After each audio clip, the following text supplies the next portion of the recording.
Central Empire Wrestling presents Bridge City Slam 6 live Saturday, September 7th at the Bridgeview Center in Ottumwa. Come see Jake the Snake Roberts, Buff Bagwell, former WWE Tag Team Champions Demolition, Real One Enzo Amore, The Powers of Pain, The Boogeyman, Snitsky, Jordan Grace, Cameron Brene, and the stars of CEW. Tickets start at just $20 and include the Fan Fest from 4 to 7 p.m. Get your tickets through Ticketmaster or at the Bridgeview Center in Ottumwa. It's Bridge City Slam 6, live Saturday, September 7th at the Bridgeview Center in Ottumwa.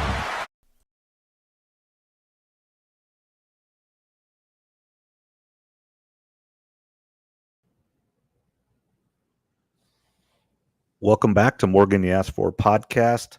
August 7th, about 9 o'clock.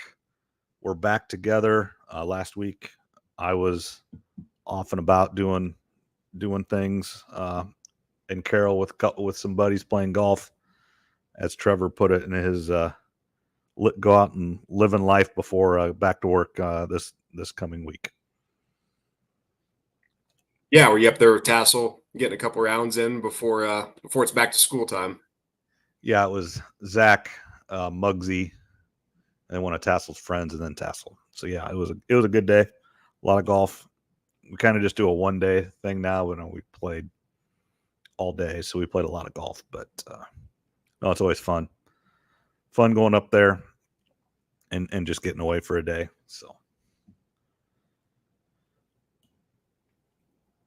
Well, that's good. Like I said, you probably got about 2 weeks left now at this point before school really gets started. And 1 week before this, 1 week, and then you were at Hinterland, so I wanted to hear about how that went for you compared to last year and all the pros and cons compared to last year. So it was hot. Last year it rained, so it was a muddy mess. There was no mud to be had except for around the water, where there was water. To fill up your bottles of water and everything. But it was hot, and it was very hot. And people, there were a lot of people that had that discussion. What was better last year? The weather, obviously Saturday last year was awesome. The weather was really good for Zach Bryan. But then right after, you could see this, I think the storm was coming during Zach Bryan. If I remember right, I think we could see lightning and stuff in the background and everything. So, and there's pros and cons to both. Obviously, there's no mud, but yet you weren't out there frying either. Friday, I would almost say there was more people this year than last year, which is hard to believe. But what I've read this week is there were 20,000 people there Friday for Hosier. He was good. We got there. We take a camper. So, again, kind of like the George Strait, where people were getting beer and having a lot of complaints and stuff, and then getting out and getting in. We had our camper up there, took the camper to this. So getting in and out was a pain, but not as bad because we had a camper. So like last year, we'd go in, put stuff down. That's the greatest thing about Hinterland. You go put stuff down, and people don't mess with it. You can walk around, do whatever. We go back to the camper, and just your stuff's still there. We went to the other side this year. Last year we were on the east side. We went over to the west side, closer to the tree, the Hinter tree. For Friday, we were down front. We didn't get there as early as we'd like to. Just by the time everything got around and everything set up. And then Saturday, went in and dropped stuff off, then went back out to the camper. It was hot. I mean, there was, obviously we didn't have the group of people like we did last year. So we actually went back. You could have sat outside, but we went back into the camper and actually watched some of the Olympics in between on my phone.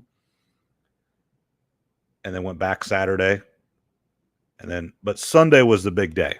And I did not know it was a big day because I had no idea who this person was until we got there. But Sunday was crazy. So we got up and around, and gates opened at 11. And we're like, I don't think it's going to be, because we had heard it wasn't going to be as big. But then something changed. And Thursday or Friday in Chicago, which is where you were, we'll get to that in a minute, this Chapel Roan, have you heard of her, Trev? Little, but I don't know much, to be honest. She played Thursday, Friday, somewhere at Lollapalooza, and absolutely stole the show. And this person, I don't know who this is until Sunday. I have no idea what's going on. And so Sunday, we're like, the line to get in, we think, I mean, just looking at it, is like 3 hours long. So, and the other thing, they moved us. So where we were over by Dollar General last year and by the showers, we were on the other side of the road, and we were much closer to the main entrance. Well, the problem with that is Friday night, getting out of the concert, they only let you cross the road in one spot. So you couldn't just cross it wherever, which I understand. But that was where the shuttles were, the campers were. A lot more people, I believe, were crossing the road this year than in the past. And they were trying to get cars out before people. So there was a lot of complaining on Friday night on getting out. And I agree. It was not the best thing. And you saw this, really, there's only like 7 spots to get, like 7 rows to get 20,000 people into this place. There's one entrance, except there's a VIP entrance, but out of 20,000 people, 1,000 people have VIP, maybe 2. I have no idea, but not very many. So getting in and out is always going to be a problem, the way they have it designed. But I'm not sitting in a car driving back and forth or waiting for a shuttle, so I didn't have the big complaints about that. Friday, there were several times during the show, it was hot, and you could not bring water in. You could bring an empty water bottle and you could fill it up. But we didn't get there super early. I had a couple beers. We kind of planned, we knew it was hot, so we drank some stuff before there. So maybe planning ahead helps. Getting older helps, where you just don't want to go crazy, I guess. But I didn't think it was that bad. And then Saturday and Sunday, they let you bring water in. So you could bring some water bottles, fill them up. We obviously had ice in our fridge and everything. So filled bottles with ice, froze them, let them thaw. So we never had problems. I think we filled water bottles up one time the whole weekend. Because you bought drinks or we brought enough water. And like I said, Saturday, we went back and forth a couple times to the camper because it was so hot, and some bands we weren't. Saturday was not the big show. Sunday, like I said, 3-hour wait to get in. We didn't stand it. We just said, heck with it. We're just not going to get there as early. A little worried about getting a spot. When we did get in, we got in 1, 2 o'clock maybe, and we made the decision to just stay. Kind of the original idea was to drop stuff off and then come back and forth. But we decided to stay. Right decision. It was crazy because of this Chapel Roan, who is, you need to listen to her music. It's kind of good. It's very feminine power. Everybody wears pink. That's her fan. This crowd went absolutely nuts. And I don't know if you follow Noah Khan on social media and stuff and have seen it, but he was jamming out to her, got a picture with her. Like he wrote, I'm the headliner, but I'm really just here to see Chapel Roan. And she was like third. She was like at 4 o'clock. And then there was Ethel Cain, I believe, and then Mountain Joy, and then Noah Khan. So this was middle of the day, high of the day. The entire crowd knew every word to every song, it seemed like. And we had these young girls in front of us that were absolutely going nuts. It was kind of fun to watch. No idea who this girl was until Sunday at 4:00. All of a sudden, all these people, they're all dressed alike. They got signs, they got flags, and that is what makes Hinterland for me and for others.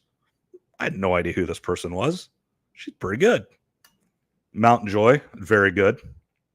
I feel really bad for Ethel Kane. She was right after her, and she kind of has maybe a Jewel vibe from the 90s where she just kind of stands there and sings. It's kind of low key. That's just her. It's the exact opposite of Chapel Roan, who's, almost psycho on the stage and singing and yelling and cheering and just high energy, high. Everybody knows every word. And then Mountain Joy is a little bit more upbeat. And then even like Noah Khan said, Noah Khan's not the most, he's got a couple songs that are kind of upbeat, but a lot of his are, kind of, mental, stability songs and just kind of low key, folky. The most fun part was somebody threw up Zoloft and he signed it for him, and he made a joke, "Keep going, Noah Khan." I mean, that's kind of funny, but that's just kind of his show. And just, the thing didn't get over till 11:30 on a Sunday night, and it was crazy. But no, I really like Hinterland. Do I know all the groups that go in? Hosier was very good. Vampire Weekend was pretty good. Noah Khan was awesome. But the Chapel Roan stole the show. I'm going to guess she's one of the headliners next year. That'd be, kind of like last year. You could kind of tell Noah Khan was going to be a headliner soon. And I was surprised at the amount of acts that said they'd been there before. Now, this is only my second time. But I think they do kind of have a little bit of a rotation. And so it was fun. A lot of complaining about in and out and then water and heat and stuff. But if you go get in line at 9:00 and you don't leave that place till almost midnight, maybe you don't get out of there till 1:00 in the morning, that's a long, long day. And it was almost 100 degrees every day. So I understand that. And that's where we had an advantage with the camper there. It costs money. It's expensive, but it's worth every dollar. And the camper is definitely an advantage. You can come and go as you please. If you get hot, go back to the camper for an hour or two, watch the Olympics, like you said. You also have to have realistic expectations when you go to these festivals. If you're going to be outside, like you said, from 9 to midnight, it's going to be a long day. It's going to be hot. It's August. Just have realistic expectations. But no, that's one of the best things about just going to any festival. When you have a ton of these bands, you don't know who they are. As you said, Lollapalooza was going on. They were in Chicago. We drove by it. People everywhere. And then that, as you said too, you could go in early there at Hinterland, put down your blankets, your towels, or whatever you take in, and nobody messes with it. And that's pretty rare nowadays. That's one of those few things that kind of keeps your faith in humanity in a way, where you can go in, drop stuff off, leave for 5 or 6 hours, come back, and it's still there. There's not many events or anything like that where you can do stuff like that and know that people aren't going to steal it or mess with it. Yeah, I mean, Mark Steck was there, with his group there. We stopped on Sunday. Their camper wasn't very far from ours. We stopped there a few times and everything, but Sunday we were walking by and one of their people had gotten in line at 8:00 in the morning. Now the gate didn't open till 11. So he was in line for at least 3 hours. And I don't know where he was after, at 8:00 where he was in line. So at least 3 hours in line, went and got their spot, which I'm guessing was pretty good. He's usually pretty close to the tree. That's where they try to get to. And they're very experienced at that. I would say they've been there almost every year. And he goes, "Well, I hope all of our stuff's there." I go, "Well, usually it is." He goes, "I agree, but this one's going to be crazy. And I don't know when they went in, but they were hoping a little bit. And you could see some people leaving after Chapel Roan that were there for her, especially since it was a Sunday. You know, you would almost think that the biggest shows were Saturday, but this year was Zach Bryan. Last year was Saturday, but this year definitely was Sunday was the big show. And I'm guessing when they booked Chapel Roan, she hadn't got as big as she is now. Because like I said, she was like at 4:00. There was 2 more bands before Noah Kahan. When I first was thinking her, I'm like, well, it's going to be her and then Mountain Joy and then Noah Kahan, which kind of makes sense. Mountain Joy is a little bit longer. You know, they're a little bit more known. I didn't know much about them until I knew they were Hinterland. They're pretty good. I like them. But the Ethel Cain, I felt really bad for her. Now, her music is not my cup of tea, but that's okay. And, you know, it's amazing. Sam Barber was there Friday night, and then he played at Valair Ballroom after that because the same people own it. And he talks about, you know, he's in the top 25 of country acts right now. Red Clay Strays, top 20 of country acts right now. And what's funny is, like he was talking about, he doesn't even think he's country. You know, and Zach Bryan would be that same kind of boat. He's a country act, but he doesn't think he's country. That's just kind of where they put him. They're more rock and roll or folk or American. I don't know, whatever you want to call Americana, whatever you want to call them.